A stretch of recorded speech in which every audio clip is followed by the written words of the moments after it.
Good morning everybody. और last video में हमने क्या डिस्कस किया था? लास्ट वीडियो में हमने क्लास 9th CBSE NCERT की बुक हमने स्टार्ट की थी। उसके बारे में मैंने आपको सिलेबस सब लिखवाया था और उसमें आपको कैसे पढ़ना है, क्या पढ़ना है, सब मैंने आपको बताया था डिटेल में। कोई अगर स्टूडेंट ने मेरी वो वीडियो ना देखी हो तो प्रीवियस वीडियो वो देख सकता है। और इसमें जो है मैंने आपको उसमें कुछ थोड़ा बहुत बताया भी था उस दिन स्टूडेंट। उसमें मैंने आपको जो है थोड़ा स्टूडेंट आपको मैंने उस दिन थोड़ा पढ़ाने की शुरुआत करी थी। उसमें मैंने आपको प्राकृतिक संख्या बताई थी, संख्या पद्धति हमने सबसे पहला चैप्टर स्टार्ट किया था। उसमें मैंने आपको प्राकृतिक संख्या बताई थी, पूर्ण संख्या बताई थी और पूर्णांक के बारे में बताया था। बस ये तीन बात मैंने आपको बताई थी। प्राकृतिक संख्याएं को हम कैपिटल N से डिनोट करते हैं, जो 1 2 3 4 5 6 अनंत तक होती हैं।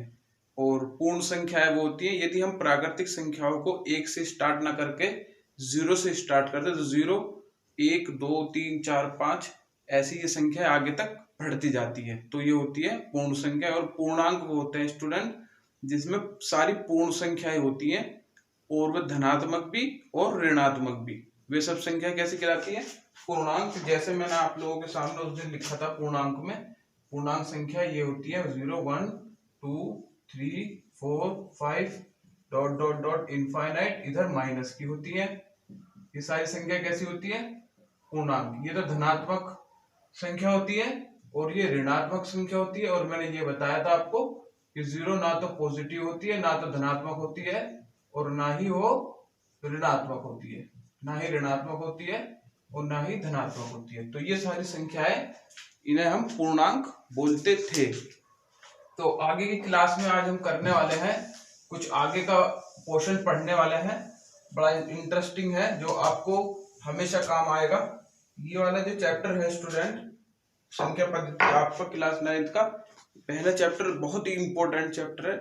ये आपको अगर अच्छे से समझ में आ गया तो आपको क्लास 10th में या आगे फर्दर क्लासेस में आपको प्रॉब्लम नहीं होगी। अगर आपको यहाँ पर आपने इसे अच्छे से नहीं समझा तो आपको आने वाली क्लासेस में प्रॉब्लम हो सकती है। तो आप लोग यहाँ पर देखिए, अगली संख्या है परिमेय संख्याएं।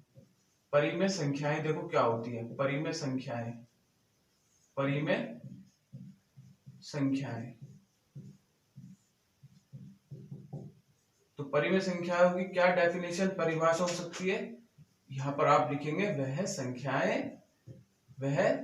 संख्याएं जो P/Q यानी भिन्न के रूप में लिखी जा सकती है, जो P/Q के रूप में लिखी जा सकती है। जहां शर्त क्या है इसकी? जहां P और Q दोनों कैसे होने चाहिए?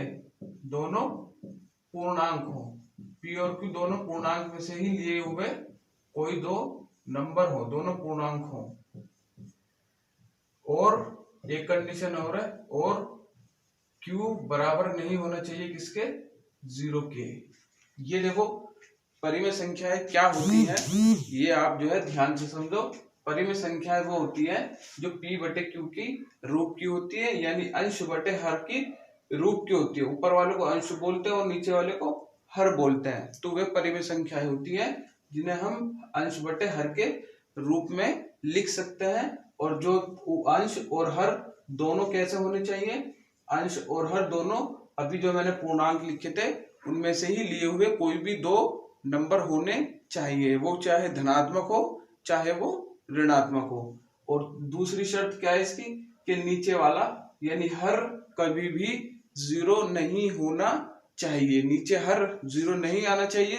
अंश में आ सकता है 0, लेकिन हर में 0 नहीं आना चाहिए। ये परिमेय संख्याओं की क्या होती है? परिभाषा होती है। इसको हम कुछ एग्जाम्पल्स के माध्यम से समझने की कोशिश करेंगे। तो इधर देखते हैं, मैंने आप लोगों के सामने लिख दिया एक संख्या 1/2। अब हम इसे चेक करेंगे क्या ये परिमेय संख्या है या नहीं। सबसे पहले हमने देखा P/Q के रूप के होनी चाहिए, तो P/Q के रूप की है इसमें अंश भी है और इसमें हर भी है। अंश कितना है 1 है और हर कितना है 2 है। चलो ठीक है, पहली बात हमारी सही हो गई कि P बटे Q के रूप की है, राइट। दूसरी बात क्या होनी चाहिए कि P और Q दोनों पूर्णांक में से लिए हुए कोई भी दो नंबर होने चाहिए। 1 भी पूर्णांक में आता है और 2 भी पूर्णांक में आता है, 0 से इधर आता है ना प्लस वो धनात्मक संख्याओं में। तो 1 और 2, 1 और 2 यानी 1 और 2 दोनों पूर्णांक ही होते हैं। तीसरी कंडीशन कि Q बराबर नहीं होना चाहिए 0 के। ऊपर वाले को हम क्या बोलते हैं P और नीचे वाले को क्या बोलते हैं हम Q, यानी नीचे वाला कभी भी 0 के बराबर नहीं होना चाहिए, जो कि सही है। देखो 0 नहीं है 2 है। और ऊपर वाले को क्या बोलते हैं हम अंश और नीचे वाले को क्या बोलते हैं हम हर। तो ये सब संख्याएं ऐसी संख्याएं जो P बटे Q के रूप की होती है और P और Q दोनों पूर्णांक में से लिए हुए कोई भी दो नंबर हो सकते हैं, चाहे वो धनात्मक हो चाहे वो ऋणात्मक हो। और तीसरी बात क्या होनी चाहिए कि हर हमारा नीचे वाला कभी भी 0 नहीं होना चाहिए। तो ये होता है परिमेय संख्या की परिभाषा। हम दूसरा नंबर चेक करते हैं, -7 बटे कुछ भी लिख देता हूँ -7/3। हमें ये चेक करना है कि ये परिमेय संख्या है या नहीं। तो देखेंगे सबसे पहले तो भिन्न के रूप की होनी चाहिए, अंश बटे हर बिल्कुल है P बटे Q के रूप की। दूसरी कंडीशन P और Q दोनों पूर्णांक होने चाहिए। P कितना है यहाँ पर -7 और Q कितना है यहाँ पर 3। तो P जो है -7 और Q 3 है। ये दोनों कैसे हैं पूर्णांक में आते हैं। 3 इधर आता है धनात्मक संख्याओं में और 7 इधर आता है ऋणात्मक संख्याओं में। तो ये बात भी हमारी सत्य है। तीसरी वाली बात कि नीचे वाला कभी भी 0 नहीं होना चाहिए, नीचे वाला 0 भी नहीं है। तो इसका मतलब ये पूरी संख्या परिमेय संख्या है। मैंने आप लोगों के सामने लिख दिया 9। क्या 9 भी एक परिमेय संख्या है? तुम कहोगे सर इसमें तो पता नहीं लग रहा कुछ P Q कौन है। मैं कहूंगा हाँ 9 भी एक परिमेय संख्या है। जिस संख्या के नीचे कुछ नहीं होता तो उसके नीचे हम 1 मान लेते हैं। देखो P बटे Q के रूप में आ गया, भिन्न के रूप में आ गया। दोनों 9 और 1 दोनों पूर्णांक में से ही लिए हुए कोई दो नंबर है। 9 भी पूर्णांक है और 1 भी पूर्णांक है और नीचे वाला 0 नहीं होना चाहिए। तो बिल्कुल सही कि सर ये भी एक परिमेय संख्या है, राइट। मैंने लिख दिया आपके सामने -11/0। क्या सर ये भी परिमेय संख्या है? तो चेक कर लेते हैं बच्चों। P बटे Q का रूप का होना चाहिए, बिल्कुल ठीक है। P और Q दोनों पूर्णांक होने चाहिए। -11 भी पूर्णांक में आता है और 0 भी पूर्णांक में आता है। नंबर तीसरी कंडीशन चेक कर लेते हैं कि नीचे वाला 0 नहीं होना चाहिए, लेकिन यहाँ पर नीचे वाला यानी हर 0 हो रहा है। तो इसका मतलब ये परिमेय संख्या नहीं है, ये परिमेय संख्या नहीं है। तो परिमेय संख्या की आप लोग अच्छे से पहचान कर लोगे ना, गुड। अब हम चलते हैं आगे कि अपरिमेय संख्याएं क्या होती है। अपरिमेय संख्याएं क्या होती है? तो परिमेय संख्याएं तो हमारा भिन्न होती है, भिन्न के रूप की होती है, जो P बटे Q की रूप की होती है। अब अगली संख्या है अपरिमेय संख्या। अपरिमेय संख्या वह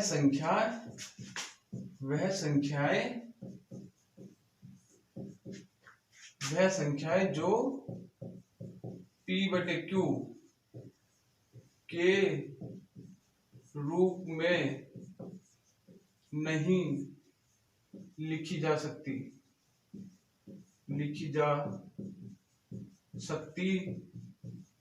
हैं।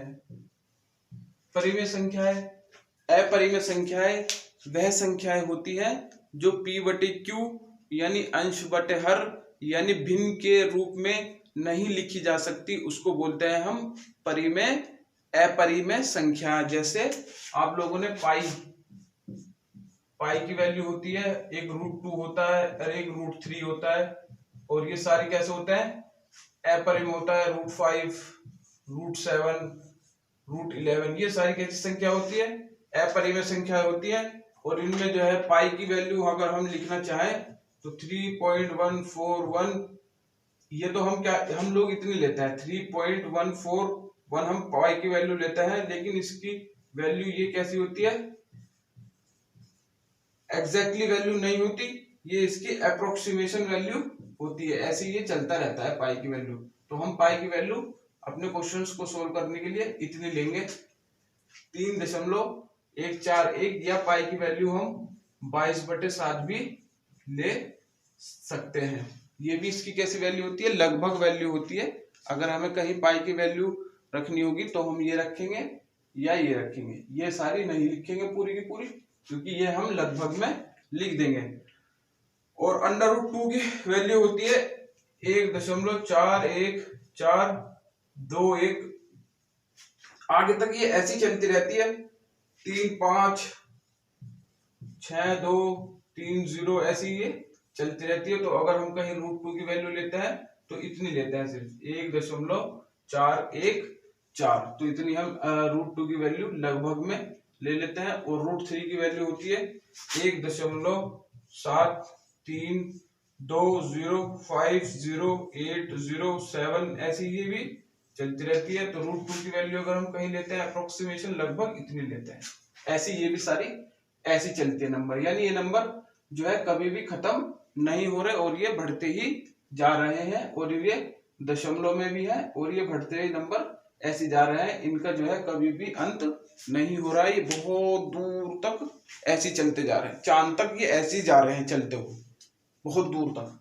तो ये होती है, इस तरह की संख्याओं को हम क्या बोलते हैं बच्चों, अपरिमेय संख्याएं, जो आगे तक ऐसी चलती जाती है, जो खत्म नहीं होती, जो खत्म नहीं होती ऐसी आगे तक चलती जा रही है संख्याएं बहुत दूर तक। तो ये होती है अपरिमेय संख्याएं। अब हम थोड़ा और ध्यान करेंगे, परिमेय संख्याएं और अपरिमेय संख्याओं पर थोड़ा और ध्यान करेंगे। मैंने यहां पर आप लोगों के सामने लिखा परिमेय संख्याएं, परिमेय संख्याएं और अपरिमेय संख्याएं, अपरिमेय संख्याएं।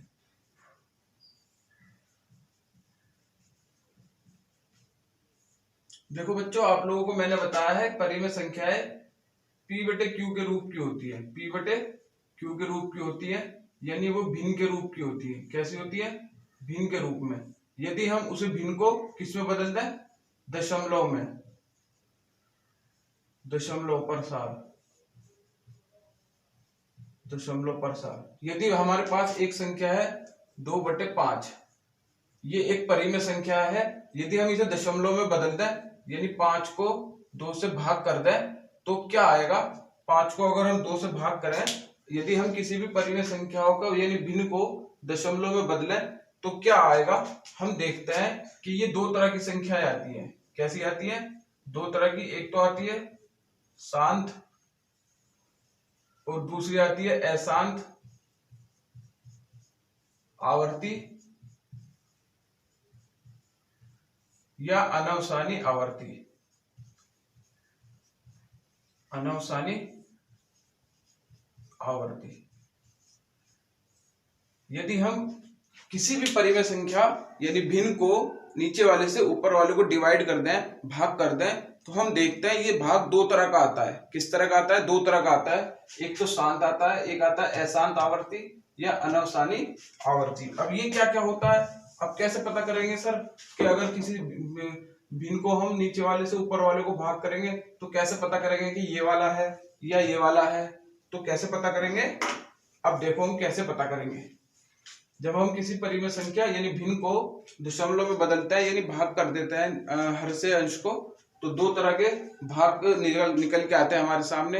वो कैसे आते हैं, इधर देखो। शांत वाले कैसे होते हैं, जैसे मैंने आप लोगों के सामने लिख दिया 4/2, यानी 2 को 4 से भाग करना है। ये भी एक परिमेय संख्या है, तो इसको इससे भाग करो, 2 दूनी 4, तो शेषफल कितना आ गया 0। तो इसका आंसर कितना आ गया 2। Very good. अब एक हमने ले लिया बच्चों 56, कौन भाग करेगा 8, तो 8 से भाग करा दो किसे 56 को, तो 8 7 56, शेषफल कितना आ गया 0। तो इसका आंसर कितना आ गया 7। सही स्टूडेंट। और एक नंबर मैंने ले लिया आप लोगों के सामने 5/2, 5/2। देखो इसमें भी शेषफल 0 आया, इसमें भी शेषफल 0 आ गया, यानी नंबर जो है पूरा पूरा कैंसिल हो गया, पूरा पूरा कट गया, यानी नंबर क्या हो गया, खत्म हो गया। जिसमें शेषफल 0 आ जाता है उसमें ये मान के चलो कि भाग क्या हो गया, खत्म हो गया। अब हम ये वाला चेक करके देखते हैं 5/2 वाला कि इसमें क्या आता है। तो 2 से हम क्या करेंगे, 5 को भाग कर देंगे तो 2 दूनी 4, 1 बचेगा तो 2 की वैल्यू अब इस पे चल ही नहीं सकती, तो यहाँ पे क्या लगा लेंगे हम, दशमलव लगा के यहाँ पे क्या लगाएंगे 0। ऐसे तो करते थे हम 6 7 8 में। और 2 2 पंजे 10, तो इसका भी शेषफल कितना आ गया 0, यानी ये नंबर भी क्या हो गया, पूरी तरीके से खत्म हो गया, इसका भी भाग क्या हो गया, खत्म हो गया, फिनिश हो गया। तो इसका उत्तर कितना आ गया 2.5। तो ऐसे नंबर, ऐसे परिमेय संख्याएं भिन्न जिनको जो है भाग देने के बाद, दशमलव में बदलने के बाद उनको जो है क्या हो जाए, पूरी तरह खत्म हो जाए, यानी उनका भाग देने के बाद शेषफल कितना आ जाए, 0 शून्य आ जाए। तो ऐसी संख्याएं क्या कहलाती है, शांत। ऐसी संख्या क्या कहलाती है, शांत, जिनमें डिवाइड पूरा पूरा चल जाए और शेषफल लास्ट में 0 आ जाए, ऐसी संख्या को क्या बोलते हैं हम, शांत संख्याएं बोलते हैं। और भी आप लोग एग्जांपल ले सकते हो, कुछ भी ले सकते हो एग्जांपल, जैसे हम लोगों ने ले लिया, कुछ भी ले लो, 14 अपॉन कितना ले लूं, मैं ले लूं 14 अपॉन, जैसे सपोज करो आप लोगों ने 2 ले लिया, तो 2 से इसे क्या कर देंगे, डिवाइड कर देंगे। देखो कैसे करेंगे, 3 ले लो, तो 3 तिया 3 चौके 12, कितने बचेंगे 2 है, यहाँ दशमलव लगा के 0 लगा लो, तो कितना बचेगा यहाँ पर बच्चों, 3 छक्के 18, 2 बचेगा, दशमलव लग रहा है तो 0 लगा लो, तो 3 छक्के 18, 2 बचा। तो ये इसका वाला उदाहरण नहीं है, ये इसका है। मैं जो है कोई और दूसरा ले लेता हूं, जैसे मैंने ले लिया 11/2, तो 2 से भाग करता है 11 को, 11 को, 2 पंजे के 10, 1 बचा, दशमलव लगा लो यहाँ, तो 0 उतार लेते हैं, 2 पंजे 10, तो शेषफल कितना बचा 0, यानी भाग क्या हो गया, खत्म हो गया। तो ये आ गया हमारा 11/2 का उत्तर कितना आ गया, 5.5। तो ये सारी संख्या कैसे कहलाती है, शांत, जिनमें शेषफल क्या हो जाता है, खत्म हो जाता है, शून्य आ जाता है। अब इस तरह वाली संख्या कौन सी होती है, अशांत आवर्ती या अनावसानी आवर्ती, ये होती है इस तरह की परिमेय संख्या है। जैसे हमारे पास है 1/3, ये भी एक परिमेय संख्या है, देखो p/q के रूप की है, 1 और 3 दोनों पूर्णांक उसमें से हुए 2 नंबर है, और नीचे वाला 0 भी नहीं है, ये भी एक परिमेय संख्या है। इसको हम अगर दशमलव में बदलेंगे तो देखो कैसा आएगा, इसका मतलब है 3 से 1 को भाग कर देना। अब 3 की वैल्यू तो चलेगी नहीं इस पे मानी, तो यहाँ दशमलव लगा के क्या लगा लेंगे हम 0, तो 3 तिया 9, 1 बचेगा, इसको इसमें से घटाएंगे तो 1 बचेगा। अब 3 क्या 1 पे नहीं चलेगा, तो दशमलव पहले से ही लगा हुआ 0 लगा लेंगे, 3 तिया 9, फिर घटा दो 1 बचेगा, दशमलव यहाँ लग रही तो 0 लगा दो, तो 3 तिया 9, यहाँ कितना बचेगा 1, दशमलव लग रही, इसकी मान इस पे नहीं चल सकता, दशमलव लग रही तो 0 लगा लो, 3 तिया 9। हम ये देखते जा रहे हैं कि ये नंबर जो है वापस रिपीट होता जा रहा है, ये एक नंबर रिपीट होता जा रहा है, और इसका शेषफल भी 0 नहीं आ रहा है, और इसका शेषफल भी 0 नहीं आ रहा है, बार बार चलता जा रहा है, चलता जा रहा है, यानी ये नंबर खत्म नहीं हो रहा, ये नंबर फिनिश नहीं हो रहा। तो ऐसे नंबर क्या कहलाते हैं, अशांत आवर्ती। तो इसका उत्तर कितना लिखूंगा मैं, 0.3333333 डॉट डॉट डॉट इनफाइनाइट तक। और इसे कैसे लिख देते हैं, देखो 0 पॉइंट, इसमें कौन सा नंबर एक ऐसा है जो रिपीट हो रहा है, जिसकी पुनरावृत्ति हो रही है बार बार, वो नंबर है 3। तो उसी नंबर के ऊपर क्या लगा देते हैं हम, एक ऐसा डंडा, और इसको बोलते हैं हम बार। तो 1/3 को हम कैसे लिख सकते हैं, 0.3 के ऊपर क्या लगाते हैं, एक डंडा, उसे बोलते हैं बार। तो जो संख्या की पुनरावृत्ति होती है उसी संख्या के ऊपर हम बार लगा देते हैं।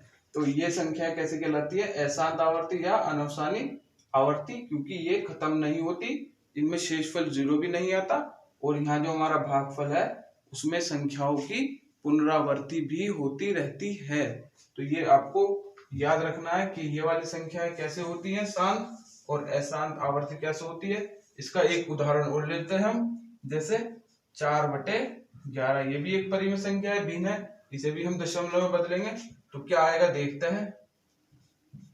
11 से भाग कर देते हैं किसे, 4 को, मानी नहीं चलेगी तो दशमलव लगा के क्या लगा लेंगे 0।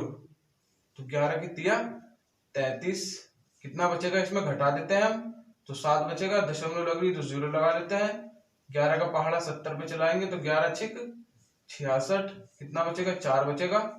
इसकी वैल्यू इस पे नहीं चलेगी माननी तो दशमलव लग रहा है तो 0 लगा लो, तो ये आएगा 11 तिया फिर 33 आएगा, फिर इसको घटाएंगे तो 7 आएगा, दशमलव पहले से लग रही है तो एक 0 लगा लो, तो 11 का पहाड़ा 70 पे चलाओ, 11 छिक 66, फिर 4 बचेगा, दशमलव लग रही है तो 0 लगा लो, 11 तिया 33, फिर कितना बचेगा 7 बचेगा, दशमलव लग रही है तो 0 लगा लो, और 11 छिक 66, यानी इसमें 3 6 3 6 क्या होता जा रहा है, पुनरावृत्ति हो रही है। तो यहाँ पर 3 6 3 6 3 6 3 6 की क्या हो रही है पुनरावृत्ति। तो इसको हम कैसे लिख लेंगे 0.36। देखो 3 और 6 दोनों की पुनरावृत्ति हो रही है ना, तो दोनों के ऊपर क्या लगाएंगे हम बार लगाएंगे। वो 1 नंबर की भी पुनरावृत्ति हो सकती है, 2 नंबर की भी पुनरावृत्ति हो सकती है, 3 नंबर की पुनरावृत्ति होगी तो 3 नंबर के ऊपर बार आएगा, 4 नंबर की अगर पुनरावृत्ति हो रही है, यहाँ पर 4 नंबर की पुनरावृत्ति हो रही है तो यहाँ पर 4 नंबर के ऊपर बार आएगा। तो ऐसे नंबरों को क्या बोलते हैं हम, अशांत आवर्ती या अनवसानी आवर्ती, जो खत्म नहीं होते और उनके जो भागफल है उसकी पुनरावृत्ति होती रहती है।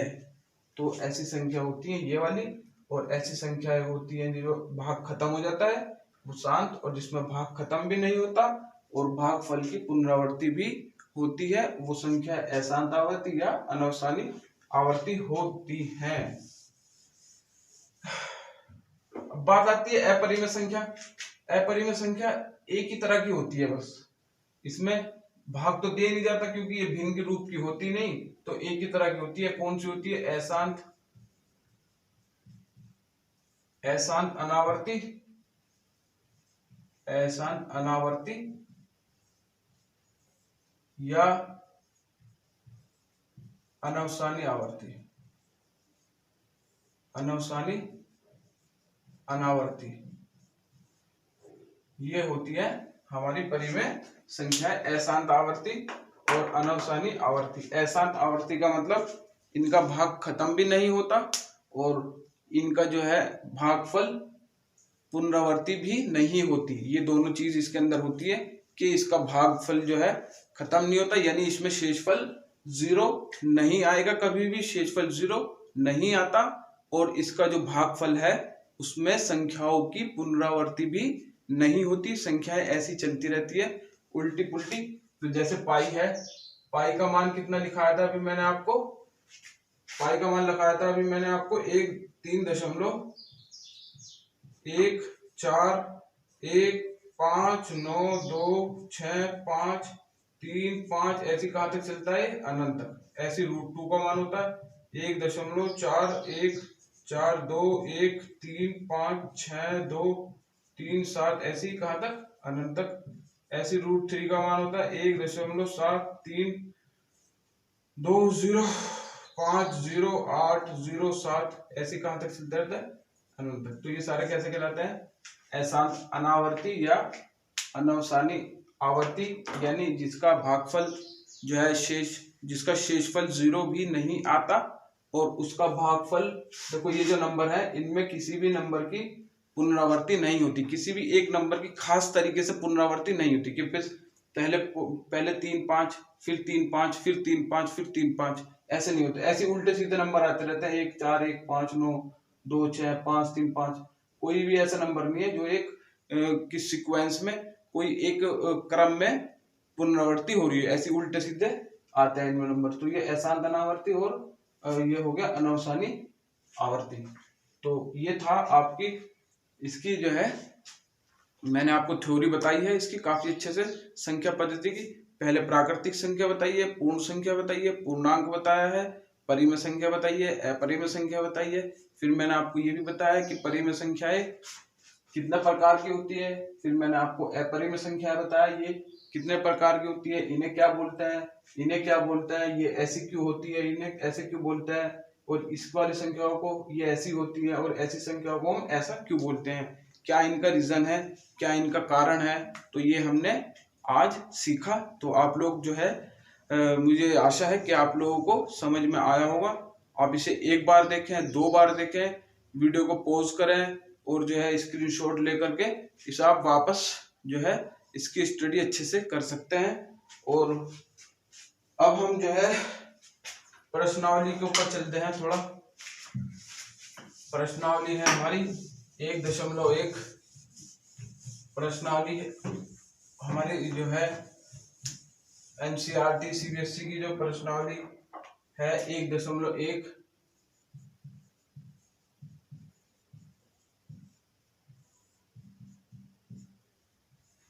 प्रश्नावली 1.1 का जो पहला सवाल है बच्चों वो क्या है। पहला सवाल है क्या शून्य एक परिमेय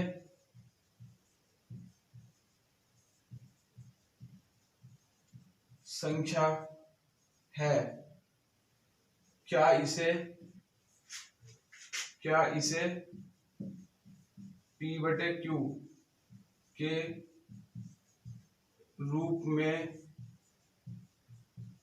लिख सकते हैं,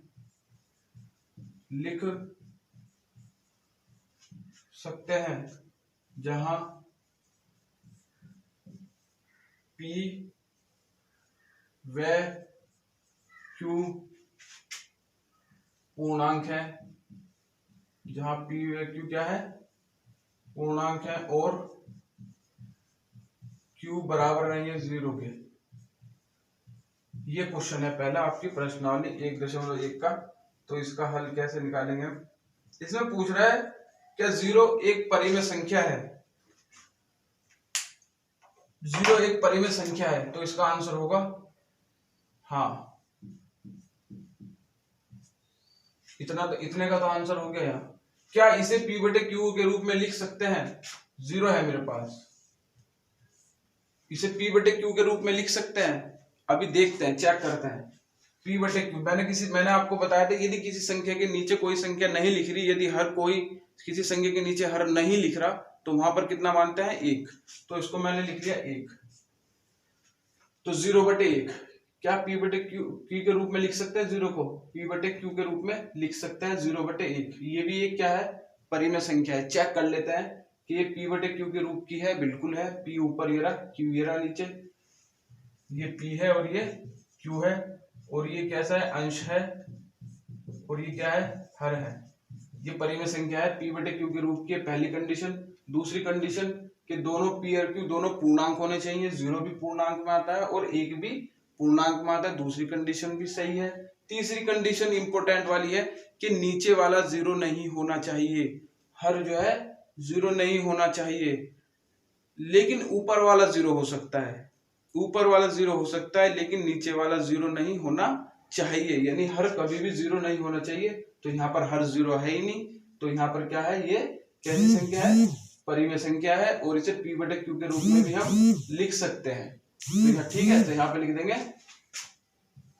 0 एक परिमेय संख्या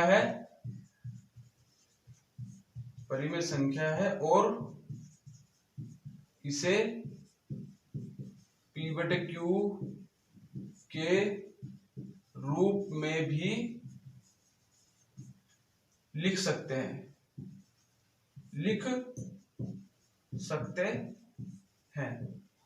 बिल्कुल सही। P/Q के रूप में लिख सकते हैं 0 को, परिमेय संख्या है 0, क्योंकि परिमेय संख्या की परिभाषा P/Q के रूप की होनी चाहिए।